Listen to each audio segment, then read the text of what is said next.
ఓం నమ శివాయ. శివమహాపురాణం 17వ భాగం. రామేశ్వరలింగం.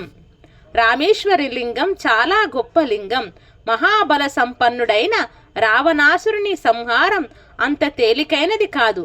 దీనికి పరమమంగళప్రదుడైన శంకరుని అనుగ్రహం కావాలి.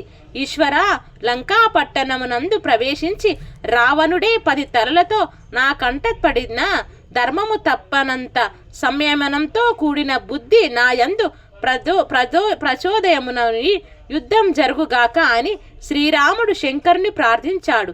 శ్రీరాముడు ఎన్నడూ ధర్మము తప్పలేదు. శ్రీరాముడు శంభూలింగమును ఆరాధన చేశాడు.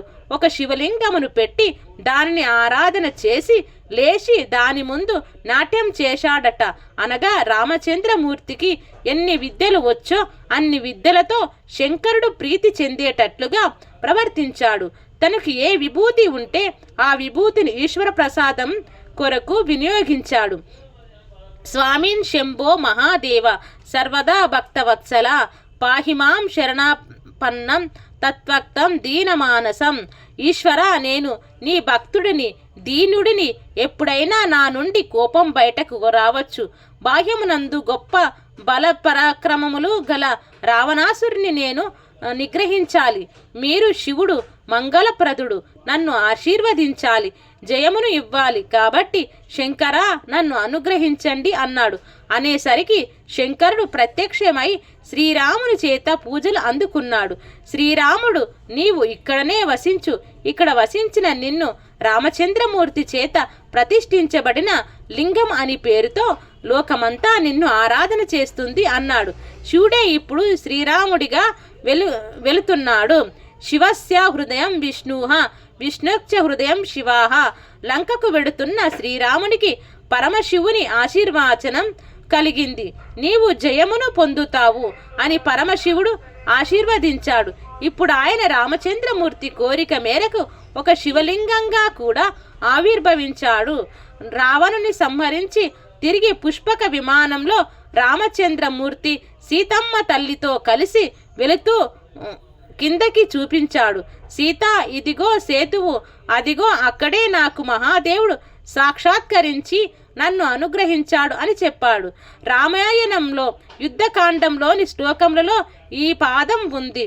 ఆయన శివపూజ చేశారు అనడంలో ఏమీ సందేహం లేదు. ఇక్కడ మనకి ఒక సందేహం కలగవచ్చు.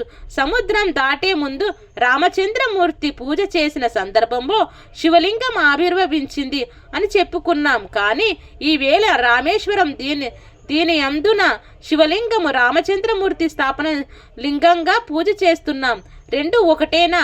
అలా అయితే స్థల పురాణంలో రావణ సంహారం అయిపోయిన తర్వాత రామచంద్రమూర్తి ప్రతిష్ఠ చేయడం కోసం హనుమను కాశీపట్టణం పంపించి విశ్వనాథలింగం ఒక దానిని రమ్మంటే హనుమ కించిత్తు ఆలస్యం వేస్తే సీతాదేవి సైకత లింగమును తయారు చేసిందని దానిని రామచంద్రమూర్తి ప్రతిష్ఠ చేశారని రామేశ్వరంలో చెప్పుకుంటారు.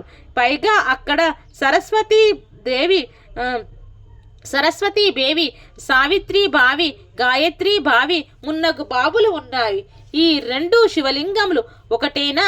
ఈ విషయమును మహానుభావుడు మల్లాది చంద్రశేఖర శాస్త్రి గారు రామాయణం నందు ధర్మ సూక్ష్మములు అనే గ్రంథంలో పరిష్కారం చేశారు. ఆయన ఒక మాట చెప్పారు.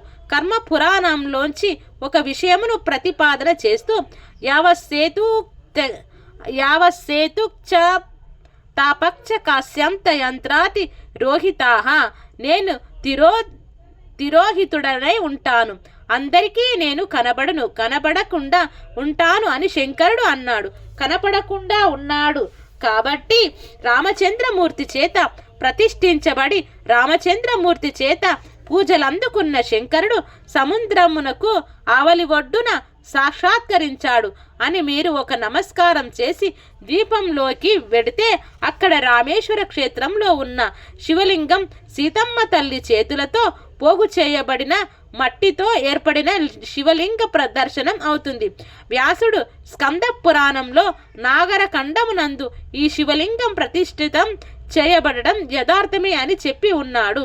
కాబట్టి అది రామేశ్వర లింగమే. హనుమ కూడా శివుని అవతారమే అని శివపురాణం చెప్తుంది. హనుమ కూడా రాక్షస సంహారం నందు ప్రధాన పాత్ర వహించాడు. హనుమ చేతిలో కూడా ఒక శివలింగం ప్రతిష్ఠ అవ్వాలి అని విశ్వనాథుడు భావించి ఉంటాడు. అందుచేతనే కించిత్తు ఆలస్యమైతే ముహూర్తం అయిపోతుందని సీతమ్మ ప్రతిష్ఠించాలి, తన సంకల్ప ముహూర్తమై హనుమ ప్రతిష్ఠించాలి అనుకొని ఈశ్వర సంకల్పముగా సీతమ్మ తల్లి అక్కడ ఇసుకను పోసుకు చేసి అది శివలింగం అయ్యింది. ఇప్పుడు దానిని రామచంద్రమూర్తి ప్రతిష్ఠ చేశాడు. దానిని రామనాథ లింగం అని పిలుస్తారు. రెండవది హనుమ తీసుకువచ్చిన లింగము, అది కాశీ నుండి తేబడింది కాబట్టి దానిని విశ్వనాథ లింగం అని పిలుస్తారు. ఆ బావులలో ఉండే నీటి అందు ఔషధీ గుణాలు ఉంటాయి, ఔషధీ శక్తులు ఉంటాయి. ఆ బావుల నీటితో స్నానం చేయాలి. రామేశ్వరంలో మనం సముద్ర స్నానం చేస్తాము. రామేశ్వర దర్శనం అద్భుతమైన దర్శనం. అక్కడ రైల్వే స్టేషన్లో ఒక గొప్పతనం ఉంది. కొత్త ప్లాట్ఫారం కట్టడం కోణమని తవ్వితే అక్కడ పెద్ద దక్షిణామూర్తి విగ్రహం బయటపడింది. ఆ దక్షిణామూర్తిని భారతీయ రైల్వే వారు మరో చోట పెట్టకుండా రైల్వే స్టేషన్ ప్రాంగణంలోనే ఉన్న పెద్ద రావి చెట్టు కింద పెట్టారు. మీరు రైల్వే స్టేషన్లోనే దక్షిణామూర్తిని దర్శనం చేసుకోవచ్చు. అక్కడే శంకరాచార్యుల వారు తీసుకువచ్చిన శివలింగంలో ఒక శివలింగం ఉంది. అది స్ఫటికలింగం. దాన్ని సూర్యోదయం కాకుండా దర్శనం చేయాలి. ఆ లింగం చాలా చిత్రంగా ఉంటుంది.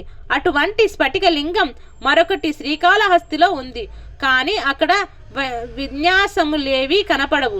దాని వెనకాల ఒక లైటు వెలుగుతూ ఉంటుంది. కానీ రామేశ్వరంలోని స్ఫటికలింగం అలా కాదు. తెల్లవారుజామున ఆ శివలింగమునకు అర్చకులు పూజ చేస్తారు. అలా మంత్రములు చదువుతూ పూజ చేస్తున్నప్పుడు ఒక ఎర్రని పువ్వు తెచ్చి ఆ స్ఫటికలింగం ముందర పెడితే మొత్తం ఆ శివలింగం అంతా ఎర్రగా మారిపోతుంది. ఆ పువ్వును తీసేస్తే మరలా నీకు తెల్లటి లింగం కనబడుతుంది. అది స్ఫటికలింగం. దర్శనం చేయవలసిన విధానం అనగా నిర్గుణమైన పరబ్రహ్మను శుద్ధ సత్వంతో ఉంటాడు. ఆయన యందు లోకం ప్రకాశిస్తూ ఉంటుంది.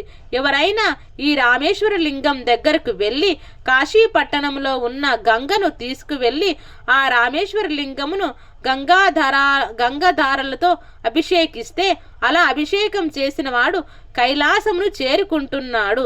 గంగ అనగా జ్ఞానము. కాశీ గంగతో అభిషేకం చేయడం వలన ఉన్నది. ఒక్కటే పదార్థం అన్న ఎరుక లోపల బాగా నిలబడాలి. ఇది నిలబడడం రామేశ్వరం దర్శనం.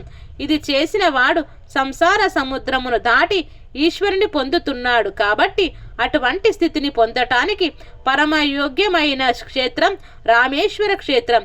ఇక్కడ ఒక విషయం మనం గుర్తుపెట్టుకోవాలి. కాశీ విడతానని సంకల్పం చేసి వెళ్ళకపోతే ఆర్తి పొందితే కాశీ వెళ్ళిన పుణ్యం ఇవ్వబడుతుంది. కానీ రామేశ్వరం వెడతానని సంకల్పం చేసి వెళ్ళకపోతే మహాపాపమును ఖాతాలో వేస్తారు. కాబట్టి రామేశ్వరం వెళదాం అనుకున్నాను అని అనకూడదు. ఈశ్వరుడు నన్ను